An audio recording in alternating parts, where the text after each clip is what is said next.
Apa yang dilarang sama pak gurunya, ternyata ibunya di rumah meninggalkan, bapak yang di rumah meninggalkan. Maka anak-anak akan tumbuh besar menjadi lil muttaqina imama, menjadi panutan buat orang-orang yang bertakwa. Itu ambisi kita. Terus berdoa, anaknya mau jadi apa aja silahkan, tapi tetap dia panutan. Dokter, masya Allah, dia panutan di semua rumah sakit sebagai dokter yang paling baik. Menjadi seorang insinyur, semua insinyur tahu fulan masya Allah, fulan masya Allah. Dia mewakafkan dirinya untuk Allah. Kalau masjid minta umpamanya bantuan dia berikan tanpa dia minta uang. Waj'alna lil muttaqina imama, imamnya orang-orang yang bertakwa. Di lini manapun kita bekerja, di tempat manapun kita berusaha, di pasar, fulan masya Allah, fulan kalau jualan jangan ditanya, nggak ada yang dikasih 1 kilo 1 kilo, mesti ditambahin sama fulan. Jadi di pasar dia jadi imam. Kalau mau belajar kejujuran sama fulan, utang nggak mau fulan, karena dia takut mati bawa utang. Ini benar-benar yang kita inginkan dari anak-anak kita. Ya tentunya orang tua harus banyak-banyak berdoa, berusaha. Kalau ada orang tua yang punya karakter, Ustaz, anak ini keras, anak ngomongnya kasar sama istri, perbaiki. Kalau antum mungkin tidak memperbaiki buat diri antum, tapi memperbaiki buat anak-anak antum, semoga nih anak-anak bisa berlembut. Walaupun sekarang orang tuanya lemah lembutnya itu terpaksa, tapi nanti anak-anak lembah lembut dia dalam berbicara itu sudah menjadi tabiat mereka. Hadza wallahu a'lam bishawab. Itu yang bisa kita sampaikan pada kesempatan kali ini. Apabila benar itu dari Allah Jalla Jalaluh, kalau ada yang salah dan kurang berkenan dari diri anda pribadi dan jamaah, usahakan kita nih tepat waktu kalau ada acara, karena memang kita dibiasakan telat. Siapa yang membiasakan telat? Panitia. Yang membiasakan jamaah telat itu panitia, bukan jamaah membiasakan panitia telat, enggak. Makanya kadang-kala anak kalau datang kajian dulu di Jakarta, anak datang acara jam 9. Biasanya anak datang jam 9 kurang seperempat, jam kurang 10. Anak datang, anak mulai jam 9 nggak boleh. Ustaz, jangan dulu Ustaz. Biasanya setengah 10 mulainya. Oh, anak mau enggak? Antum umumkan jam 9, anak mau mulai jam 9. Ustaz yang hadir sedikit, nggak ada urusan. Jangan sampai yang hadir duluan dizolimi sama yang datang terakhir. Sudah dimulai. Nanti yang datang setengah 10 sudah separuh kajian. Sehingga dia pekan depan, oh ternyata di masjid ini kalau kajian jam 9 mulainya jam 9. Jamaah mau tidak mau akhirnya datang sebelum jam 9. Anak tadi sama panitia dibisikin, Ustaz mulainya setengah 8 aja Ustaz. Anak ngomong enggak, anak mau mulai sekarang, anak udah telat ya. Oh. Halo, Allahu a'lam bishawab jamaah. Baik, kalau mungkin ada pertanyaan silahkan ditanyakan. Fadhil. Nah, ada mic satu lagi? Enggak ada. Baik, ta'al khud ya Ustaz Ahmad.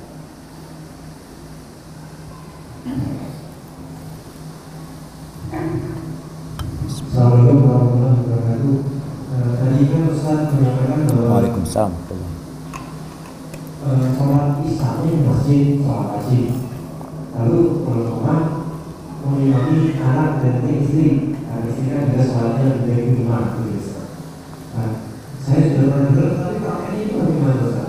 Jadi apakah sholat sunnah 2 rakaat lalu nanti lanjutkan, ataukah 4 rakaat juga bagaimana prakteknya? Jadi nanti ini bisa saya pakai di rumah supaya anak dan istri yang di rumah tetap juga bisa melakukan sholat bersama.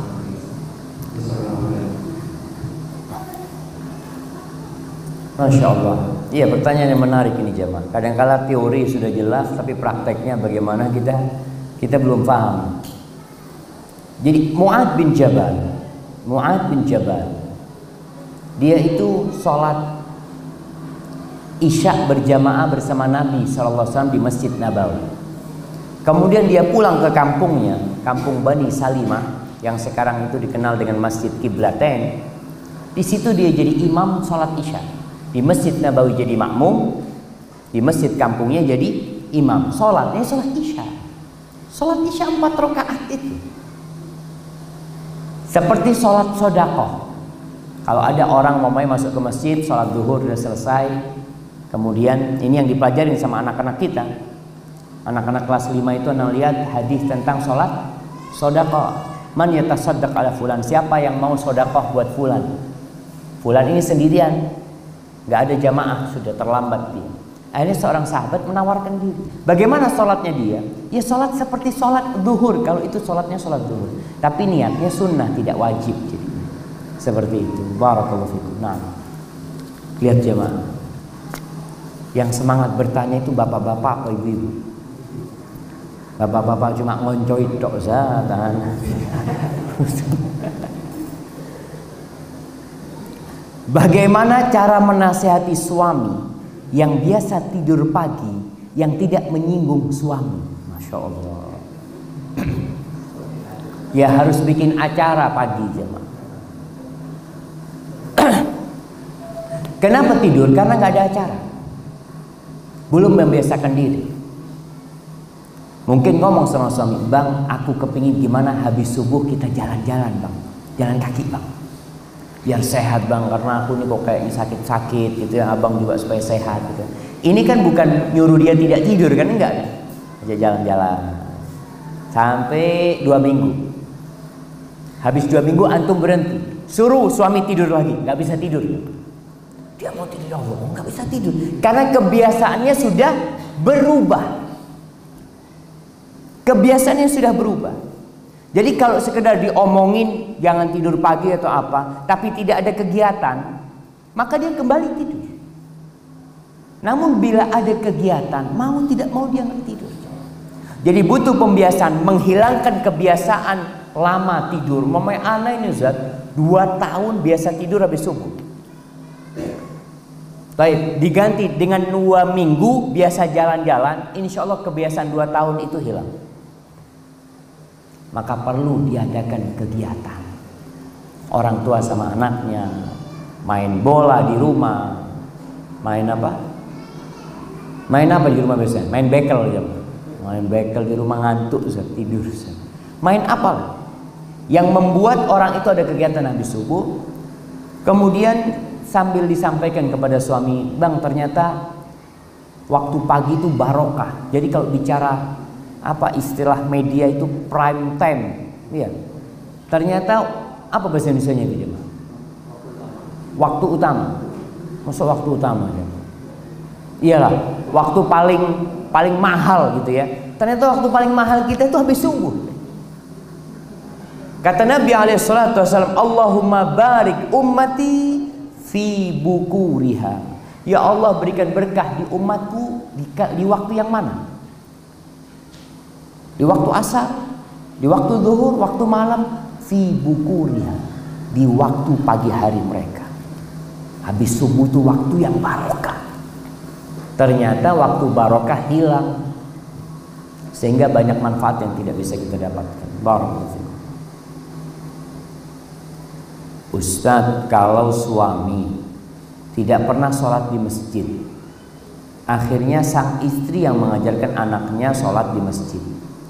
Bagaimana Ustadz? Seorang istri tidak wajib sholat di masjid karena kebetulan masjid dekat dari rumah.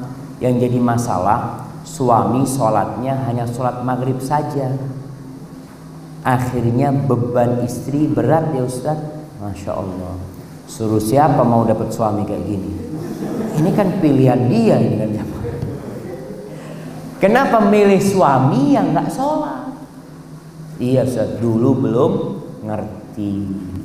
Memang itu yang terjadi ya. Banyak di antara kita memilih istri juga dulu belum ngerti kriteria yang sesuai dengan Islam. Kita tidak memilih. Kita memilih istri kita, kita memilih pasangan hidup kita itu yang sesuai dengan nafsu kita, bukan syariat kita. Kenapa? Oh ini Ustaz, apa istilahnya? tipenya tipe anak seneng banget sama perempuan kayak gini. Itu nafsu. Tidak berbicara lagi syariat. Kalau bicara kecantikan, ya Islam berbicara tentang kecantikan, tapi itu bukan tolak ukur seorang memilih pasangan hidup. Ketampanan juga, tapi itu bukan tolak ukur sebagai pemimpin. Sekarang sudah terjadi, apa yang harus dilakukan? Yang pertama dilakukan istri adalah banyak-banyak istighfar. Kenapa? Karena ini kesalahan dia. Memilihkan bapak buat anak-anaknya yang seperti itu. Maka dia banyak istighfar. Mohon ampun kepada Allah Jalla Jalaluhu. Yang kedua, nggak apa-apa dia sholat di masjid, nggak apa-apa. Perempuan itu bukan tidak boleh sholat di masjid. Sahabat-sahabat wanita di masa Nabi SAW sebagian sholat di masjid. Dan Nabi SAW tidak memerintahkan wanita sholat ke masjid, tapi beliau melarang suami untuk melarang perempuan ke masjid. Artinya nggak dilarang, nggak diperintahkan ke masjid, tapi tidak boleh dilarang. La tamna'u ima Allah masajidallah. Kalian jangan melarang hamba-hamba wanita Allah, perempuan-perempuan ciptaan Allah itu untuk mendatangi rumah-rumah Allah. Jangan dilarang. Nabi hanya memberikan penjelasan, sholat perempuan di rumah lebih baik daripada sholat di masjid. Tapi beliau tidak melarang, tidak mengancam, enggak. Maka kalau perempuan ini demi maslahat anaknya dia sholat ke masjid, nggak ada masalah, berangkat ke masjid. Karena memang ya gimana, suaminya kayak gitu. Dia ingin mendapatkan kehormatan sholat di rumah. Tapi yang jadi masalah kalau anak sholat di rumah, anak ini nggak akan sholat di masjid. Karena bapaknya tidak ke masjid. Anak itu mencontoh apa mendengarkan? Mencontoh.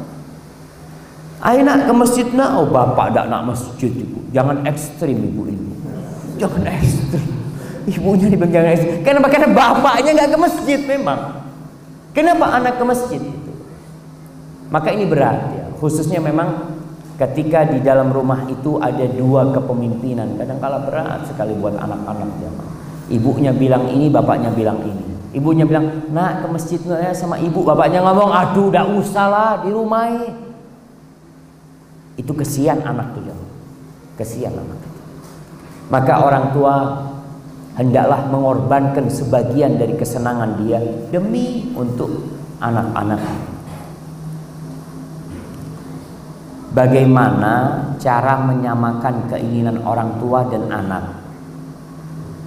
Karena ada beberapa kasus orang tua sudah memberi contoh yang baik sampai anaknya bisa mencapai prestasi seperti setiap lomba membaca Al-Quran kebanyakan mendapatkan juara. Tapi ternyata si anak tidak merasa bahagia dengan apa yang sudah diperoleh, padahal dia berprestasi di bidang umum maupun dinia. Subhanallah. Apa kira-kira masalahnya? Orang tua yang tahu sama anak apa yang sedang dicari sama anak. Mungkin dia pernah melihat sesuatu yang memotivasi dia, tapi itu tidak dia dapatkan. Maka orang tua perlu duduk, membuka hati sama anaknya, tanya kena, apa yang membuat engkau bahagia? Apa yang membuat engkau nyaman? Karena sebagian orang tua itu menekan anak, sehingga anak itu tidak seperti anak yang lainnya. Keinginan orang tua cuma prestasi tadi. Nah, kau harus jadi ini, jadi itu. Akhirnya waktu bermain dia berkurang. Dia lihat anak-anak yang tidak berprestasi, tapi ternyata bisa berkumpul sama teman-temannya, lari-lari sama teman-temannya, berbahagia sama teman-temannya. Anak kita baca Quran, kasih hadiah, juara, kasih hadiah, difoto, juara 1. Tapi dia sebagai anak-anak kehilangan kebahagiaan dia. Makanya antum pernah melihat orang tua main ayunan, bapak-bapak main ayunan. Apa kata temannya? Masa kecil kurang bahagia. Betul. Itu kadang-kadang terjadi. Artinya ketika kecil dia tidak mendapatkan itu. Maka orang tua jangan hanya memperhatikan prestasi. Anak kan dia yang bahagia dapat piala itu kadang-kala siapa jemaah? Orang tuanya. Anaknya dapat piala, dibandingkan antara dapat piala sama dapat es krim, milih mana dia? Ahsan es krim. Piala tidak bisa dimakan. Jadi ada kebahagiaan anak yang tidak dia dapat. Maka tolong orang tua memperhatikan. Ingin anaknya berprestasi, ingin anaknya menjadi lil muttaqina imama, maka jangan hilangkan ya kebahagiaan dia. Rasulullah SAW bagaimana bermain dengan cucunya. Belum main sama cucu. Maka hendaklah orang tua menyisihkan waktu, bapak khususnya. Bapak hendaklah menyisihkan waktu untuk bermain sama anaknya. Main petak umpet umpamanya. Main petak umpet, subhanallah. Anak beberapa hari ini sudah nggak main petak umpet sama anak-anak. Mereka mungkin sudah bosan. Kadangkala anak pulang dari masjid, anak-anak sudah datang, baba, petak umpet katanya. Si kecil Yusuf itu belum 3 tahun. Itu anak datang biasanya langsung ke tembok. Dia langsung ke tembok. Wahid, Itsnain. Kenapa? Karena dia merasa bahagia dengan adanya permainan di rumah itu. Sebenarnya kebahagiaan anak-anak itu tidak mahal, nggak mahal. Nggak harus antum punya duit besar, nggak harus mengajak dia ke Malang, ke Batu, ke tempat-tempat rekreasi, nggak harus. Tapi di rumah antum bisa ciptakan surga buat anak-anak itu. Keberadaan antum di rumah surga buat mereka. Oh, bapak kalau datang senang gitu sih. Bapak bawa oleh-oleh, setelah bawa oleh-oleh main mobil-mobilan, main apa? Itu anak bahagia, bapaknya bisa main sama dia. Makanya orang tua kadangkala kalau anaknya satu, dia harus menjadi teman buat anaknya. Oleh karena itu bikin anak yang banyak, supaya anaknya banyak temannya di rumah. Bismillah. Setuju jemaah? Oh, bapak-bapaknya setuju nih, cuma ibu-ibunya ngeluh. Mungkinkah dan tercapaikan cita-cita meminta anak-anak kita jadi anak-anak sesuai dengan yang Ustadz sampaikan, penyejuk hati ya, penyejuk pandangan. Kalau orang tuanya afwan, fakir ilmu, dan salah satu ortunya kurang mendukung, tapi si ibu berjuang untuk hasil yang maksimal supaya anak-anaknya menjadi anak-anak soleh dan anak 2 soleh, anak 2 laki semua. Jamaah, sebagian orang itu menyalahkan lingkungan, sebagian orang itu menyalahkan kondisi. Jangan. Apabila kondisi tidak mendukung, ciptakan kondisi yang mendukung. Kita harus berperan menciptakan kondisi, bukan kita dibuat oleh kondisi. Kita melihat tempat itu warnanya merah, kita ingin warnanya hijau, maka antum bisa membuat itu hijau. Bukan antum mengatakan ya sudah mau gimana di sini merah. Antum bisa. Dengan cara apa? Antum bawa cat, sedikit dicat hijau, 1 garis merah tapi ada hijaunya sedikit. Besok cat lagi, besok cat lagi, terus bertahun-tahun antum ngecat. Tahu-tahu separuh kondisinya sudah hijau. Bisa dilanjutkan, semuanya jadi hijau.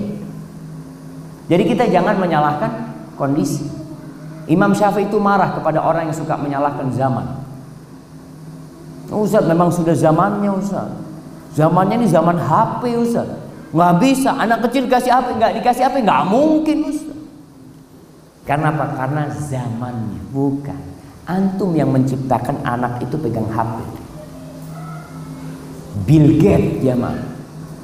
Bill Gates itu siapa? Bill Gates yang punya Microsoft. Kira-kira bisa dia beli kota Jember? Bisa, duitnya beli kota Jember. Anaknya sampai umur 14 tahun gak dikasih HP. Dia mengatakan anak tidak kasih HP gadget sama anak-anak sampai umur 14 tahun. Enggak. Setelah 14 tahun baru dia kasih. Kenapa? Anak kita, Masya Allah, dodolan sayur jamaah, anaknya pegang HP. Iya jamaah, anak sampai bingung. Apakah kenapa Bill Gates bisa membuat suasana di rumahnya anak-anak tidak pakai HP? Padahal bapaknya ini Allah, orang kaya raya.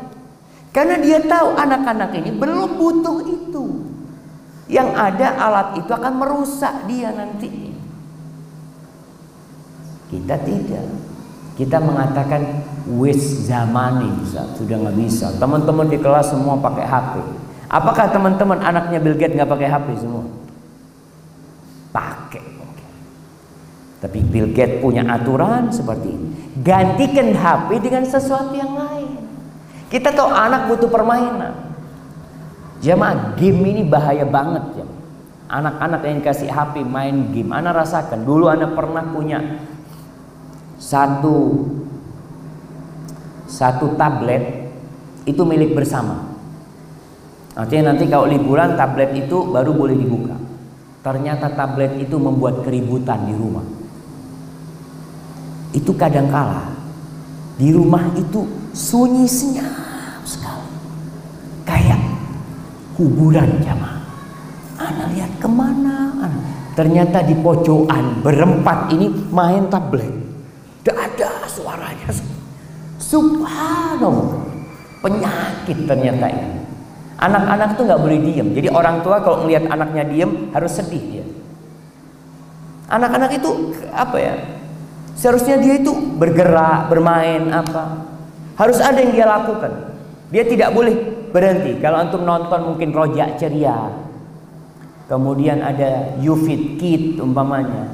Selalu di situ diajarkan anak itu beraktivitas, bukan diam.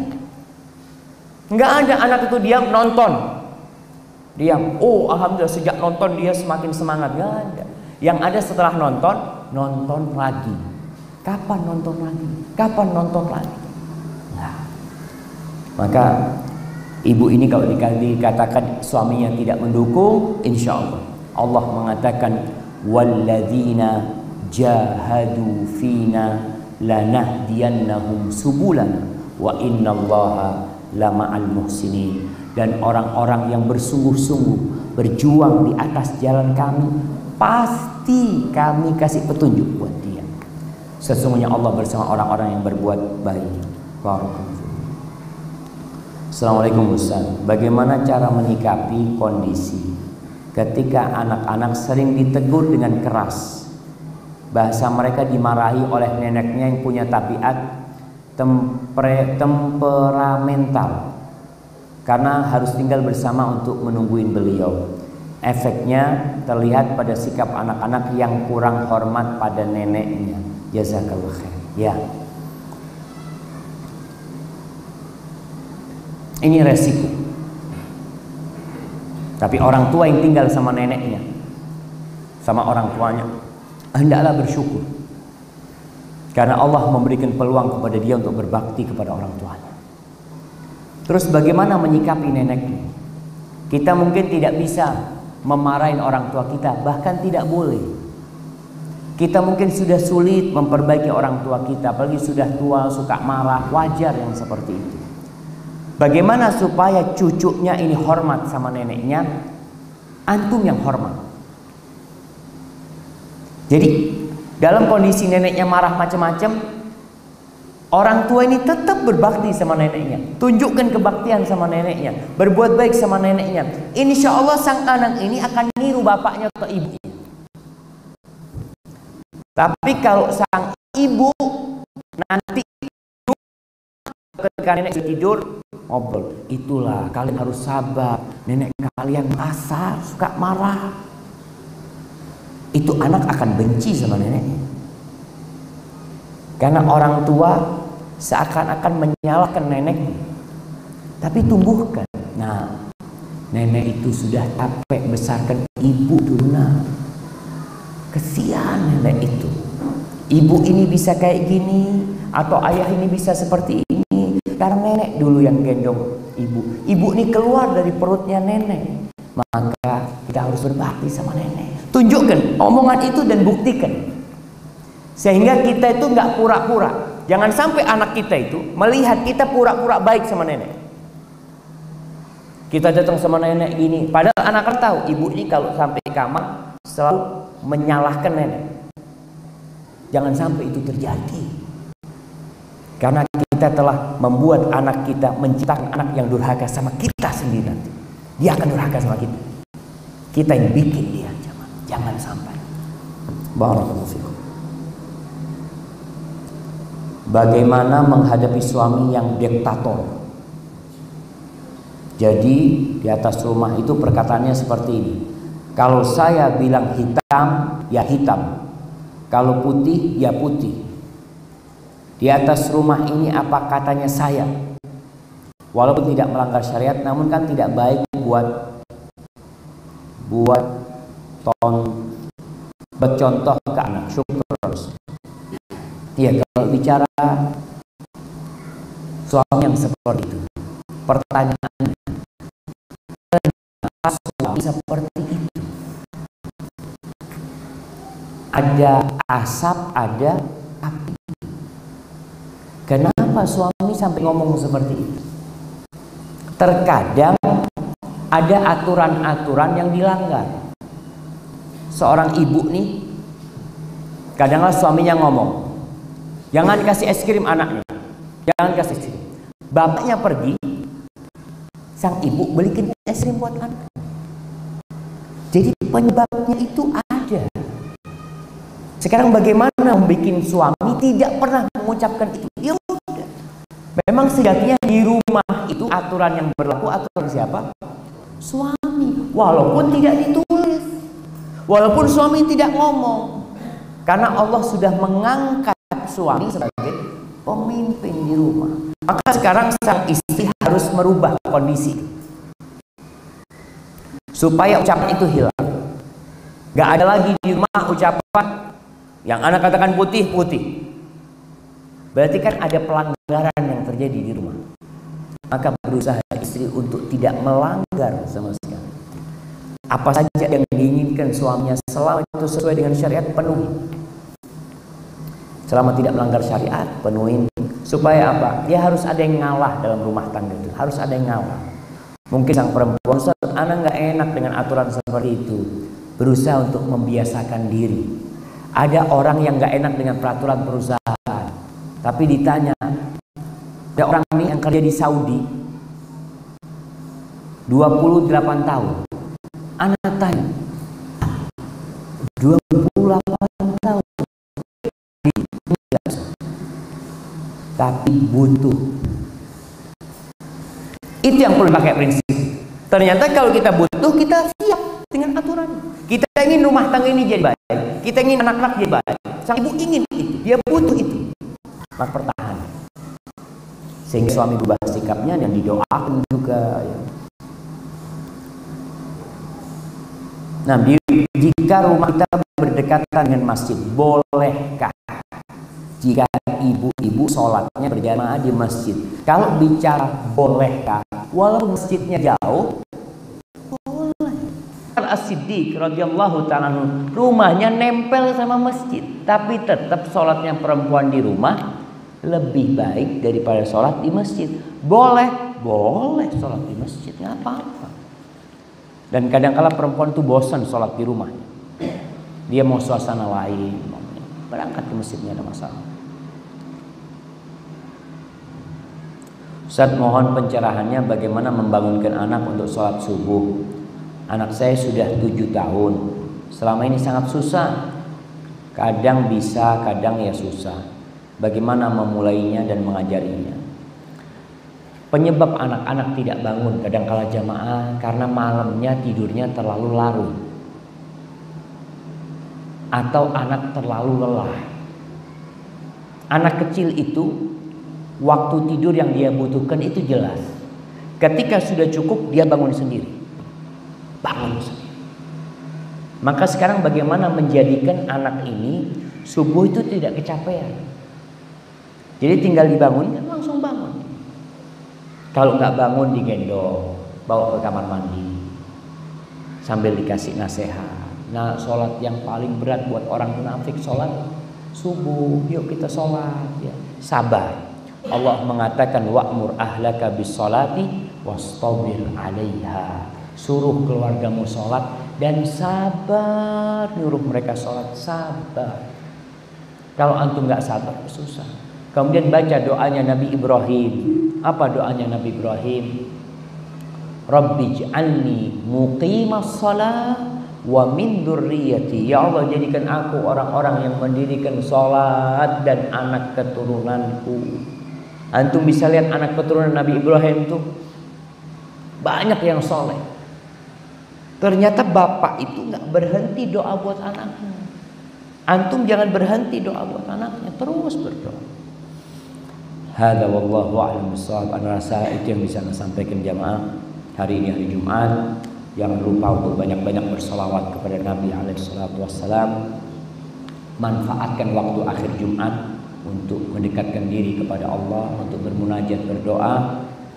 Allahumma qsim lana min khasyatika ma tahulu bihi bainana wa baina ma'siyatika wa min ta'atika ma tuballighuna bihi jannataka wa min al-yaqin ma tuhawwinu bihi alaina masa'ibad dunya wa matti'na bi asma'ina wa absarina wa quwwatina ma ahyaytana waj'alhu al-waritha minna waj'al tha'rana 'ala man zalamana wansurna 'ala man 'adana wa la taj'al musibatana fi dinina wa la taj'al ad-dunya akbara hammina wa la mablagha ilmina.